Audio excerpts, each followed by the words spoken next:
Hola a todos, este es su espacio El Buen Lector. Continuamos con Enseñanzas de Jesús. Hemos seleccionado su fascinante palabra que encontramos en Caballo de Troya 11, el diario de Eliseo, Confesiones del segundo piloto. Información suministrada a JJ Benítez. Estos audios nos acercan a las charlas, las prédicas y frases de Jesús de Nazaret. ¡Hey! Acomódate y disfrutemos juntos este audio resumen. Sin más, a lo que vinimos. Otro día contó la historia del rey que tenía 4 esposas. Aquel rey amaba a su cuarta esposa más que a las demás. La cubría de joyas y le daba siempre lo mejor. También amaba a su tercera esposa y la llevaba con él por sus territorios, pero temía que se fuera con otro. Amaba igualmente a la segunda esposa, ella era su confidente. La primera esposa era su compañera leal, había ayudado a mantener en pie el gran reino. El rey, sin embargo, no amaba a la primera esposa, apenas se fijaba en ella. Un día el monarca enfermó gravemente, pensó, ahora tengo 4 esposas, pero cuando muera estaré solo. Decidió hacer una pregunta a cada una de las esposas. Habló con la cuarta y le dijo: te he amado más que las demás, te he proporcionado los mejores vestidos y te he cuidado. Ahora me muero. ¿Estarías dispuesta a morir conmigo? Ni pensarlo, respondió la mujer, y se alejó muy enfadada. El entristecido rey preguntó también a la tercera esposa: te he amado toda mi vida, ahora estoy muriendo. ¿Estarías dispuesta a seguirme? No, replicó la tercera. La vida es demasiado buena. Cuando mueras me volveré a casar. Entonces interrogó a la segunda: siempre has estado ahí para ayudarme, ahora me muero, ¿querrás acompañarme al otro lado? Lo siento, respondió la segunda esposa, esta vez no puedo ayudarte. Lo único que puedo hacer por ti será enterrarte. El rey de pronto oyó una voz, decía: me iré contigo. Era su primera esposa, aparecía delgada y desnutrida. El rey, muy afectado, contestó: debí atenderte mejor cuando tuve la oportunidad de hacerlo. Y el maestro aclaró: en realidad todos tenemos 4 esposas. El cuerpo, la cuarta. Nuestros bienes y riquezas, la tercera esposa. La familia, la segunda. Y el alma, la primera esposa. Esta última será la que te acompañará siempre. Ámala más que a ninguna. Eliseo recuerda también la de la gacela, inspirada en el Cantar de los Cantares. Eres como una gacela. ¿Por qué lo dices? La gacela cuando duerme lo hace con un ojo abierto y otro cerrado. Pues bien, enseñó el maestro, cuando Israel hace la voluntad del Padre Azul, duerme con los ojos cerrados. Hazlo tú también. Prueba a dormir con los 2 ojos cerrados. Ponte en las rodillas de Abba. En otra ocasión, el Hijo del Hombre habló de las malas hierbas y dijo: el reino de mi Padre es semejante a un campo que fue sembrado de trigo. Pero mientras el amo dormía, llegaron sus enemigos y sembraron malas hierbas. Cuando el trigo creció, se presentó también la mala hierba. Y los siervos preguntaron: ¿debemos arrancar la mala hierba? Y el amo les dijo: dejad que crezcan ambos. Cuando llegue la cosecha, ordenaré que aparten a uno de otra. La mala hierba será quemada y el trigo guardado en el granero. También dijo: hubo un gran rey. Tenía una gran colección de copas y pensaba así: si pongo agua caliente en una de las copas de cristal, terminan estallando. Si pongo agua helada, las copas se mellan. ¿Qué debo hacer? Y mezcló el agua caliente con la fría y llenó sus delicadas copas. Ninguna resultó dañada. Quien tenga oídos, que oiga. Si el Padre Azul hubiera creado el mundo bajo el control de la misericordia, el pecado y la injusticia lo habrían dominado. Si lo hubiera hecho bajo la estricta mirada de la justicia, el mundo terminaría pereciendo. Es por ello que decidió mezclar la misericordia y justicia. Por eso el mundo continúa. El reino de los cielos es semejante a la red de un pescador. Se echa a la mar y recoge toda clase de peces. Una vez en tierra, los pescadores se sientan y proceden a escoger. Los peces interesantes son conservados en tinajas y los malos arrojados al agua. Un día habló de un rey. Aquel rey tenía un campo. Quiso entregárselo a los agricultores para que lo labraran. Llamó a uno y le preguntó: ¿quieres ocuparte de este campo?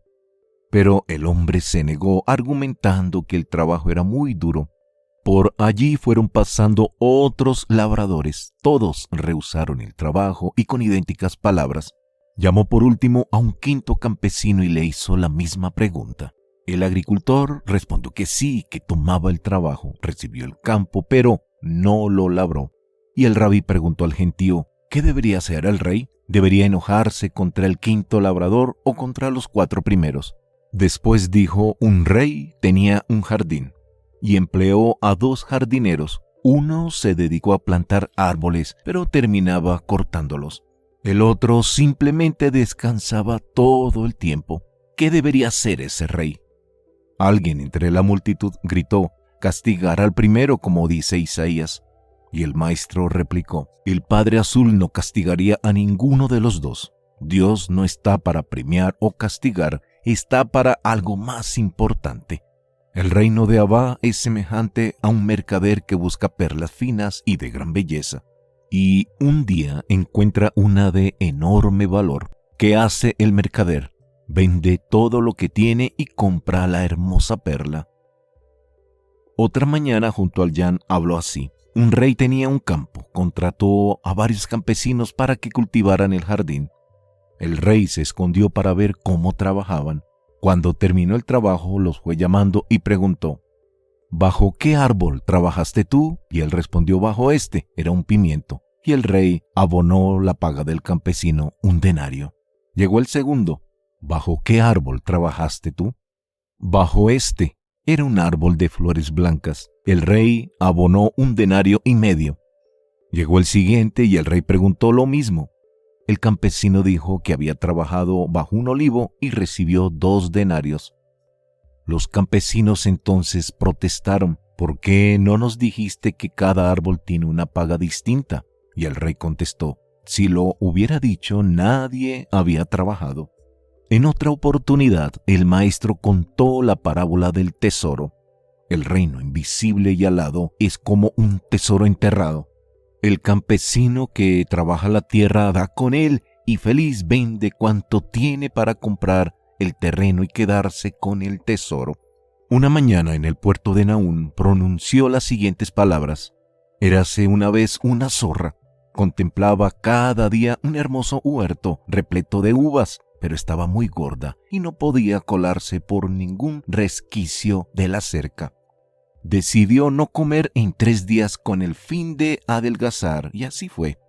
La zorra pudo entrar en el viñedo y comió cuanto pudo. De repente fue descubierta por los dueños y el animal corrió tratando de huir por la cerca, pero había comido tanto que volvió a engordar y no pudo escapar. Tuvo que esconderse y ayunar. Al cabo de 3 días pudo salir de la propiedad. En esta ocasión el rabí comentó: he aquí la situación del hombre ante el mundo. Piensa que es el amo de todo hasta que un día, derrotado, se da cuenta de que no tiene nada. El Galileo se refirió también a la levadura y la comparó con el reino invisible de su padre azul. Al mezclarla con la harina, la masa sube y proporciona un alimento delicioso. En cierta ocasión, un fariseo preguntó a Jesús: Maestro, ¿con qué pueden compararse las palabras de la ley? Las palabras de la ley son el fuego. Si el hombre se acerca mucho, se quema, pero si se aleja demasiado, termina helándose. Pues bien, en verdad os digo que el verdadero fuego, el que no quema ni hela, es hacer la voluntad de Abba. Os diré más. Todos los hijos de Dios llevan impresa en su mente una parte de ese magnífico Padre Azul. Una tarde un fariseo preguntó maliciosamente: Rabí, ¿cuántas clases de hombres hay? Y Jesús, conociendo el veneno que anidaba en su corazón, respondió: sé de 3 clases de nueces, las de cáscara blanda, las de cáscara media y las de cáscara de piedra. La primera se abre sola, la segunda exige un poco de esfuerzo, la última resulta difícil de abrir. Miró a su interlocutor y sonrió pícaro y preguntó: ¿Has comprendido? Los hombres son como las nueces. Muchos dan caridad sin que se la pidan. Esos son los de la cáscara blanda. A otros hay que rogarles varias veces. Son los de la cáscara difícil. Por último, tenemos a los de la cáscara de piedra. Casi nunca abren voluntariamente su corazón. Alguien preguntó sobre la muerte y el maestro, haciéndose eco del Eclesiastés, respondió: dicho está, la muerte es mejor recibida que el nacimiento. Esto es semejante a dos barcos, uno que se va del puerto y el otro que regresa. La gente debe alegrarse por el que se va o por el que llega. El hombre sabio dirá que por el que llega a puerto. En verdad os digo que es lo contrario. El verdaderamente feliz es el que muere, el que se va, el que regresa a su casa. Quien tenga oídos, que oiga. En la playa de Saidán dijo la siguiente parábola. Un rey tenía una hija muy hermosa. Hacía oración para que Dios le concediera un hombre digno de ella. Un día Dios le habló en sueños. El marido de tu hija será un joven pobre, nacido entre los más pobres de tu reino.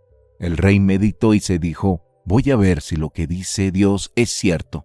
Y mandó construir un palacio en mitad de una isla lejana. Lo cercó con murallas y allí llevó a su hija con una corte de siervos. Le dejó provisiones para un año y cerró la puerta del palacio y se llevó la única llave. Sucedió que un joven apuesto, pero muy pobre, se perdió en la noche, encontró los restos de un toro muerto y se cobijó entre los huesos y se quedó dormido. Entonces apareció una enorme águila y empezó a comer los restos del animal. Fue así como encontró al joven. Lo atrapó y se lo llevó volando hasta los tejados del palacio de la hija del rey. Al día siguiente, la muchacha subió a la azotea y descubrió al joven. Mandó que lo lavaran y lo vistieran y quedó enamorada de él. Hablaron y la joven comprobó que era un hombre bueno e inteligente.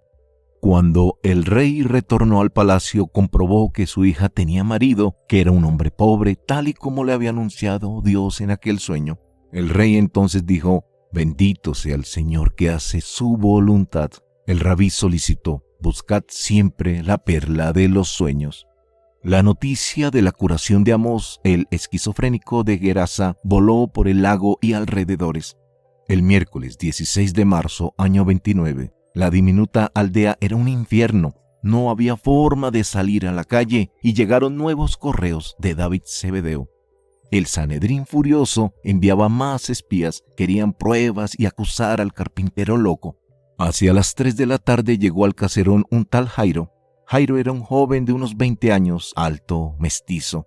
Al ver a Jesús se arrojó a sus pies y suplicó: Maestro, mi única hija está muy grave. Te suplico que me acompañes y la cures. El Galileo no lo dudó. Vamos. Afuera había mucha gente. Necesitaron 2 horas para cubrir los escasos 4 kilómetros que los separaban de Naún. Fue al entrar en la ciudad cuando sucedió. El gentío se incrementó. La gente coreaba: Mesías, Mesías. Entonces el Galileo dijo con voz potente: Alguien me ha tocado. He notado cómo el poder de vida emanaba de mí. Pero Rabí, gritó Pedro, ¿es que no ves lo que está pasando? Nos aplastan. Súbitamente se hizo el silencio. La gente dejó de empujar y Jesús se abrió paso sin problemas hasta llegar a una mujer. Era una joven y estaba arrodillada. Imaginé que bastaría con tocar el filo de tu manto, resumió ella entre lágrimas. Perdóname, Señor. Entonces toqué tu manto y supe que la hemorragia había cesado. Estoy salvada. Gracias, Señor. Jesús se apresuró a levantar a la mujer y proclamó delante de todos: Hija, tu fe te ha curado, vete en paz. Y prosiguieron la marcha hacia la casa de Jairo. Los familiares le gritaban: Tu hija ha muerto. El maestro se acercó a la cama en la que yacía la niña, tomó el pulso y dirigiéndose a la madre comentó: Tu hija no está muerta, despierta. El maestro tocó a la niña, tenía pulso. La niña abrió los ojos y, ayudada por el rabí, se levantó de la cama. Dio un corto paseo por la sala. La madre se desmayó, también algunas de las plañideras, y cundió el pánico. Todos corrían y gritaban, y escaparon del lugar como pudieron, atropellándose. Después se presentó Jairo pálido y abrazó a su hija, y sin dejar de llorar se lanzó a los pies del maestro. Jesús lo alzó y lo abrazó. Quizá se trataba de un caso similar al vivido en Naín con el hijo de la viuda. Jesús se reunió después con los padres y familiares e intentó decirles que él no había hecho nada extraordinario. Pero la familia no aceptó la versión del Galileo. Era un milagro. No hubo forma de que aceptaran la verdad. Y la noticia, lógicamente, corrió por Naún. La gente lo llamaba rey. Los íntimos estaban felices. Aprovechó Eliseo aquellos días para entrar en Naún y repetir la compra de la túnica. Igualmente a escondidas, entró en el palomar y la depositó en la cama. Al día siguiente el rabí, al verle, le abrazó sin palabras. Lo sabía.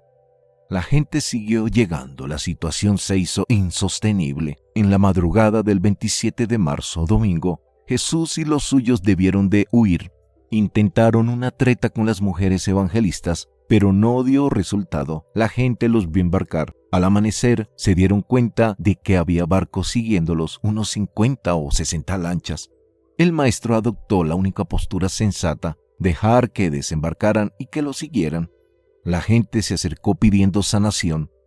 Más tarde, el rabí decidió seguir hacia el norte. Al mediodía llegaron a una gran pradera, como la llamó Eliseo, y siguió llegando muchos enfermos. El miércoles 30 había más de 5,000 personas. La comida se terminó. El maestro cada mañana iba a donde un amigo, el cazador de gansos, compartía con él. El maestro parecía ignorar lo que sucedía un poco más allá, en la gran pradera, pero no, él lo sabía todo, y llegó el momento. El maestro bromeaba con todos y por todo. Luego Felipe preguntó: ¿qué comeremos hoy? Mirando el cesto con amargura dijo: 5 panes y 2 peces. Olvidaba el poco de arroz. Jesús tomó el puchero del arroz, lo levantó y dijo divertido: creo que tenéis un problema. Felipe, que no estaba para chistes, intervino: maestro, pensamos que deberías despedir a esta gente. ¿Por qué?, se interesó el Galileo cada vez más sonriente. ¿No podéis alimentarlos vosotros? Pero el Hijo del Hombre no cedió y continuó insistiendo: tenéis un problema. Y así conversaron inútilmente durante un rato. Ninguno cedía. El Galileo se sentó en la hierba y solicitó que le trajeran la cesta y la olla con el arroz. Su rostro prescindió de la sonrisa y se iluminaba. Algo iba a suceder. Felipe y los gemelos arrimaron la canasta con el pan y los peces, así como el arroz. Jesús dijo: ordenad a la gente que se siente en la hierba, que lo hagan en grupos de 100 y que nombren un jefe para cada grupo. A continuación tomó uno de los panes, entornó los ojos y alzó el rostro hacia el azul infinito del cielo. Jesús dio las gracias al Padre Azul. El rabí entonces abrió los ojos y rectificó: tenemos un problema. El maestro logró partir la hogaza, estaba dura. El Hijo del Hombre tomó entonces una de las tilapias curadas y volvió a entornar los ojos. Lo mismo hizo con el puñado de arroz. Ahora, dijo sonriente, llevad la comida a la multitud. Nadie se movió, nadie comprendía. ¿La comida a la gente? Eran más de 5,000. Los íntimos incrédulos tomaron las cestas, pero al dar el cuarto paso, el maestro con una sonrisa dijo: ¡aire, aire! En esos momentos Eliseo empezó a sentir aquel cosquilleo en las manos y en los pies. Empezó a notar un olor a quemado, para ser preciso, a cables quemados. Se registraba cuando el ordenador central llevaba a cabo la inversión de masa. A las 2 de la tarde el maestro ya no estaba ahí. Felipe se encargó de tomar la mitad de una de las hogazas situada en lo alto de la cesta, pero al agarrar el pan de cebada algo pasó. Felipe lanzó un gemido y soltó el trozo de hogaza. Sacudió los dedos de su mano izquierda al tiempo que decía: ¡quema! El pan seguía entero a pesar de los pellizcos que había recibido al ser repartido.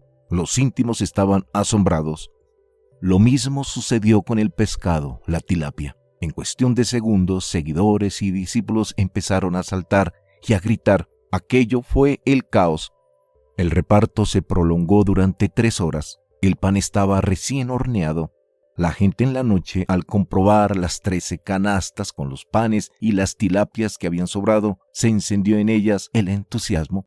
Al alba, Pedro, Juan Zebedeo, el Iscariote y Simón, el Zelota, despertaron al gentío, invitando a los seguidores a proclamar al rey Galileo. Y otro gritó: «Hacedlo rey». Jesús se alzó, contempló la enloquecida multitud y comprendió lo que estaba pasando. Todos guardaron silencio. El rabí, con voz potente y calmada, se dirigió a la multitud: «Hijos míos, sé que tenéis buenas intenciones, pero sois de vista corta y mente material. Sé que queréis hacerme rey. Queréis hacerme rey porque tenéis el estómago lleno de pan. ¿Cuántas veces he proclamado que mi reino no es de este mundo? El reino invisible y alado es una hermandad espiritual. Una hermandad espiritual. Nadie en ese reino se sienta en un trono material. ¿Es que he fallado a la hora de revelaros quién es el Padre Azul y en qué consiste ese reino invisible? ¿Por qué deseáis hacerme rey? Primero asimilad mis palabras y procurad que el Padre de las luces se siente en vuestros corazones. Y ahora marchad en paz». Fue como una losa. La gente quedó aplastada y en absoluto silencio. Pedro, Juanito Zebedeo, el Iscariote y el Zelota aparecían pálidos.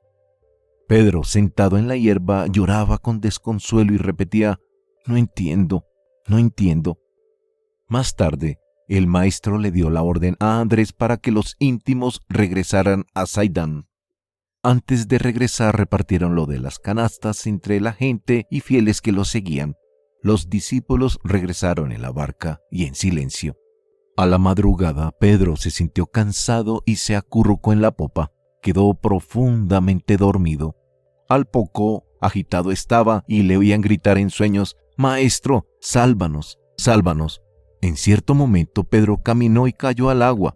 Pedro, confuso, decía: «¿Qué ha pasado? ¿Qué ha pasado?».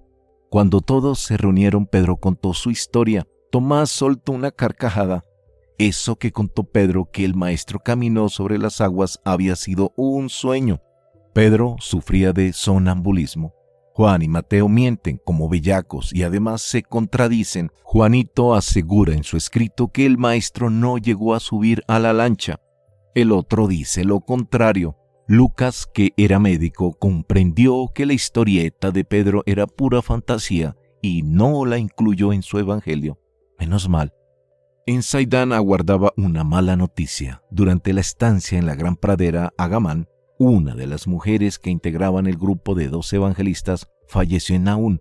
La viuda siria que ayudaba en secreto a las familias de los discípulos se metió en la cama y no despertó. Todo el mundo la quería. El 1 de abril, el maestro, nada más pisar el caserón de los Zebedeo, convocó a los 12. «¿Hasta cuándo tendré que ser paciente con vosotros? ¿Es que todos sois débiles de espíritu?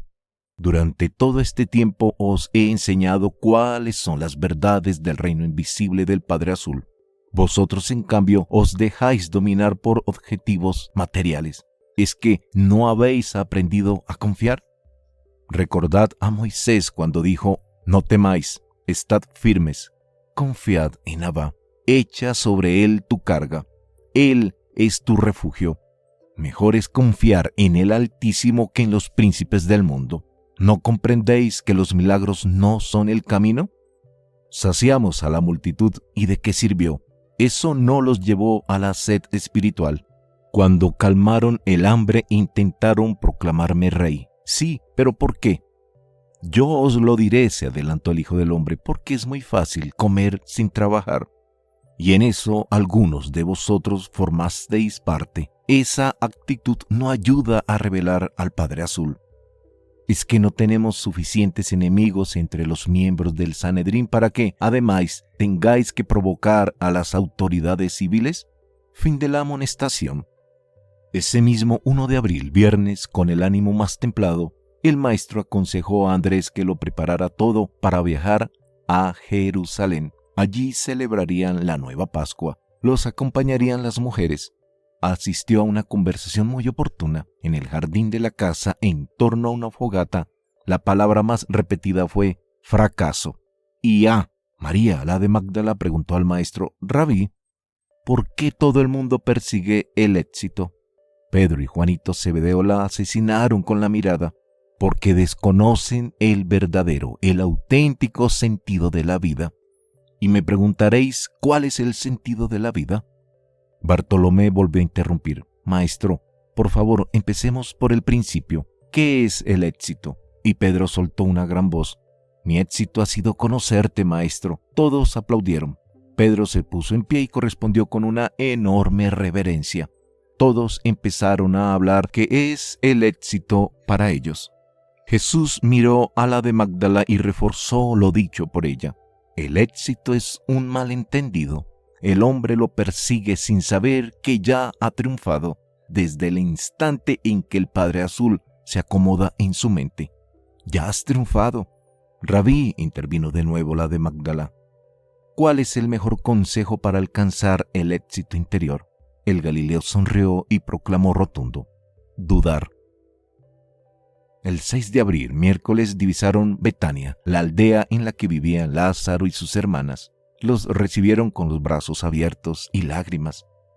Lázaro y sus hermanas informaron de inmediato de la situación en la ciudad santa, algo que ya conocían. Los ánimos estaban incendiados. Muerte al rabí de Galilea.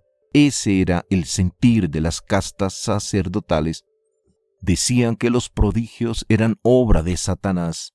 Eliseo aprovechó la cercanía al Mar Muerto y visitó la cuna. Fue el miércoles 13 de abril, cerca a la cuna. Encontró unas huellas. El ingeniero se reincorporó al grupo. En Betania, al atardecer del jueves 21 de abril. Todo seguía igual.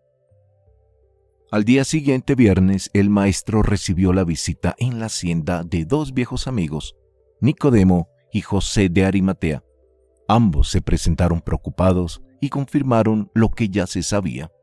El domingo 24 de abril, al alba, el grupo huyó de nuevo, esta vez por seguridad. Jesús se dirigió a la costa.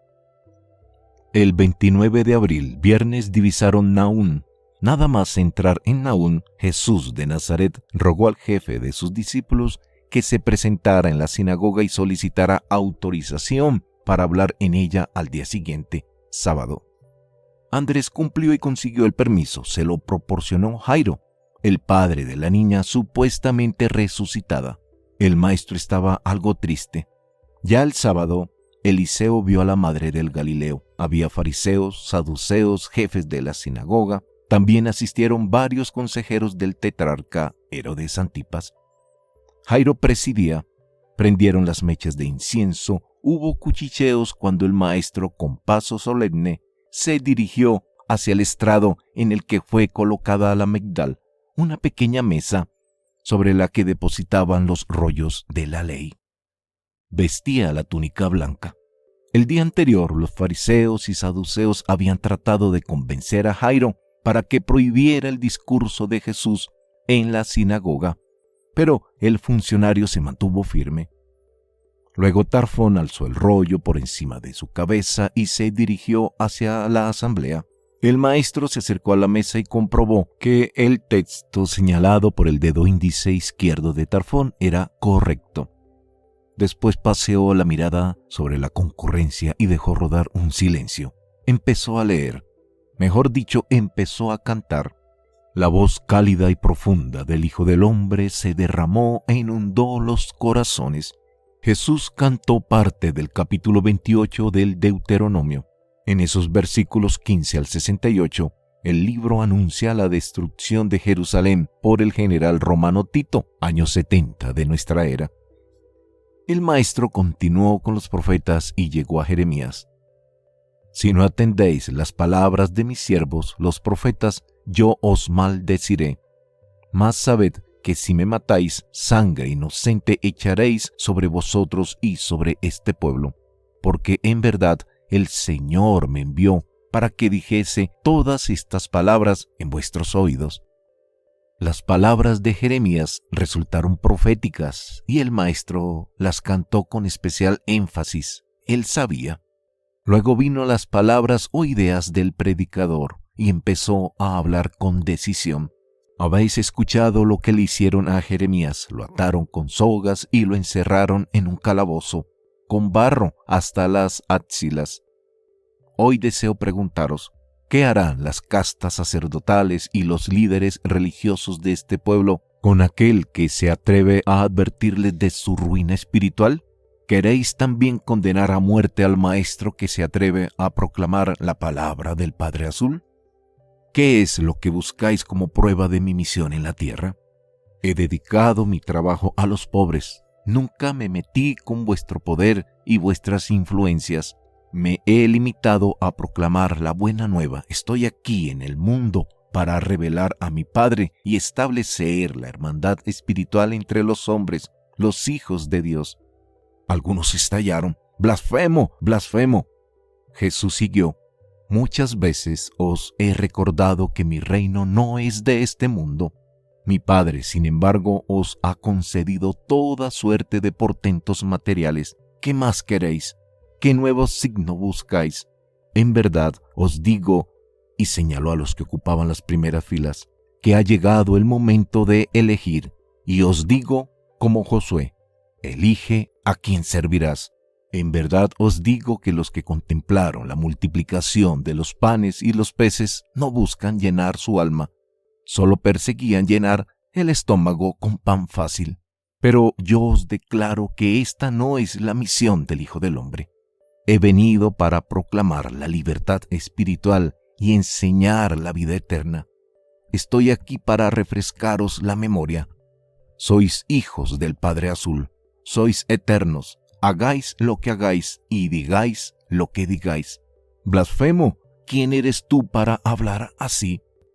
No anheléis la carne que perece. Un día me preguntasteis, ¿qué debemos hacer para llevar a cabo la obra de Dios? Y yo os dije, esta es la obra de Dios. Creed en aquel que ha sido enviado por Abba. Jesús entonces levantó el brazo izquierdo y señaló un relieve labrado en una de las columnas. Todos volvieron las cabezas hacia el lugar indicado. Se trataba de una vasija con el maná, y el rabí hizo otra revelación sorprendente. ¿Creéis que vuestros antepasados comieron el maná en el desierto? Pues no, ese era pan de la tierra, no pan del cielo. Mi Padre, en cambio, sí os está proporcionando el pan de la vida. Yo soy el pan de la vida, y el que viene a mí no pasará hambre. El que cree en mí jamás tendrá sed. Habéis contemplado mis obras y sin embargo no creéis que procedo del Padre Azul. Y ahora permitid que declare de una vez por todas que he venido a la tierra para hacer la voluntad de aquel que me ha enviado. ¿Tomaréis el pan del Espíritu con el mismo entusiasmo con que comisteis el pan de este mundo? Y uno de ellos, miembro del Sanedrín, le increpó: veamos si lo he entendido. ¿Dices que eres el pan del cielo y que el maná que diera Moisés a nuestro pueblo no lo era? El rabí replicó rápido: has comprendido bien. Pero ¿no eres tú el carpintero de Nazaret? ¿No eres tú el hijo de José y María? Seamos pacientes, dijo el maestro. La verdad no sufre porque sea analizada. Soy el que dices y mucho más. El Padre Azul y yo somos uno. Loco, protestó la gente. Está loco, ha perdido la razón, y volvieron a empujarlo. Pero el Galileo no protestó ni respondió de malas maneras. Todo lo contrario.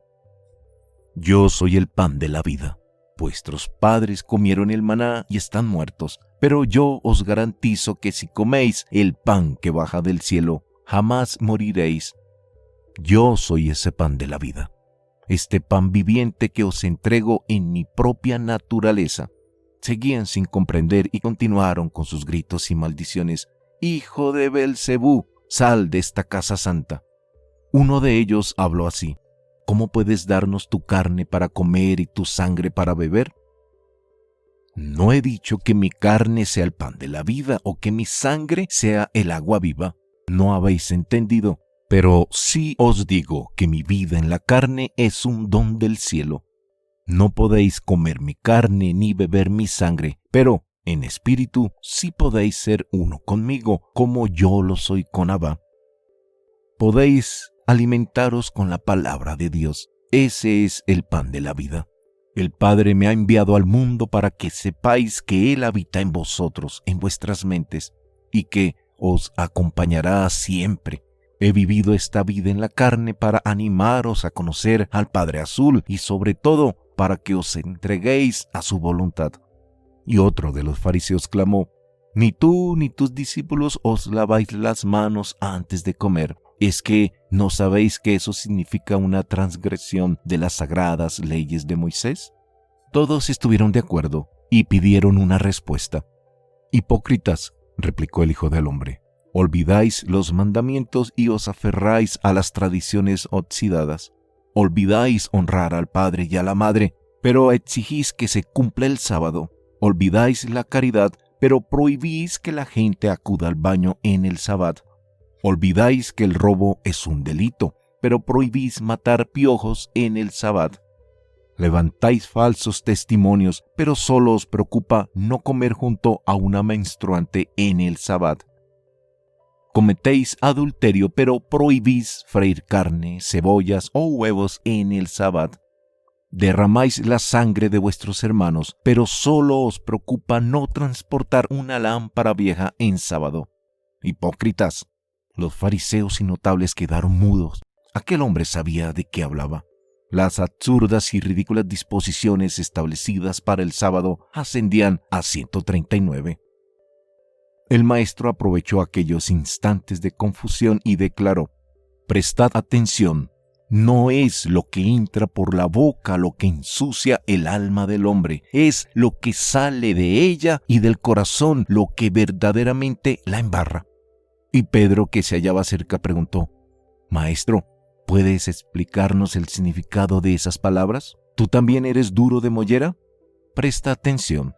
No puedes obligar a nadie a que busque la verdad y mucho menos a que la ame. Muchos de estos maestros, y señaló a los fariseos y escribas, son guías ciegos. El gentío protestó: Y tú sabes, Pedro, que si un ciego guía a otro ciego, ambos caen al pozo. Yo declaro que no es lo que entra por la boca lo que ensucia el alma del hombre. El mal procede de su corazón. Comer con las manos sucias no hace mejor ni peor al ser humano. En mitad del agitado diálogo, uno de los fariseos se abrió paso a empujones y llegó hasta el Galileo. Arrastraba a la fuerza a un joven, Minja, el epiléptico. Aquel muchacho de unos 17 o 18 años de edad había sido ayudante de Jesús en los bosques. El fariseo, mostrando al joven, preguntó al maestro: ¿Qué puedes hacer tú por este endemoniado? Jesús también reconoció a Minja, se acercó a él y le preguntó: ¿Sabes quién soy? El joven asintió con la cabeza y sonrió complacido. A ti, tú me salvaste. El rabí sonrió y tomó las manos del muchacho, las llevó a los labios y las besó con gran ternura. Fue instantáneo y cegador. El ocaso estaba cerca. Una luz azul llenó la sinagoga. Al comprobar que todo era azul, el gentío lanzó un grito y la luminosidad fue desapareciendo poco a poco. La sinagoga entera olía a jazmín. Jesús soltó las manos del sorprendido Minja. El joven tenía los ojos muy abiertos, su rostro brillaba y de pronto cayó al suelo como muerto. Algunos de los discípulos se apresuraron a levantarlo y lo trasladaron al pórtico del edificio. Le dieron agua y se fue caminando a su casa. Otro de los fariseos gritó: «No os asociéis con este hombre, es hijo de Satanás». Y el maestro replicó cargado de razón: «¿Cómo puede Satanás echar fuera a Satanás? Un reino dividido no puede sobrevivir. Entonces, si yo echo a los demonios por obra de Belcebú, ¿con qué poder los echan vuestros hijos? Si no estuvierais cegados por el orgullo y el miedo, os daríais cuenta de quién está aquí en medio de vosotros. Yo soy más grande que todos los diablos». Otro fariseo intervino y solicitó: «Maestro, danos una señal, algo que demuestre tu autoridad». Y Jesús anunció: «Esta generación incrédula busca un prodigio, pero no se le dará, excepto el que tenéis entre vosotros y el que veréis cuando el Hijo del Hombre resucite de entre los muertos». Y añadió misterioso: «¿Es que no habéis visto la sombra azul de mi Padre? Víboras». Camino de Saidán, el chino Yu fue sincero. Los lobos rondan al Maestro. ¡Hey, amigos! Hacemos una pausa en Enseñanzas de Jesús. Hemos seleccionado su fascinante palabra que encontramos en Caballo de Troya 11, el diario de Eliseo, Confesiones del segundo piloto. Ten siempre presente que cuando tú lees o escuchas el audio de un libro, por sus palabras y sus líneas, ya no serás la misma persona. Nos encontraremos en otro audio resumen. Un gran abrazo para ti. ¡Hey! De corazón, bendiciones.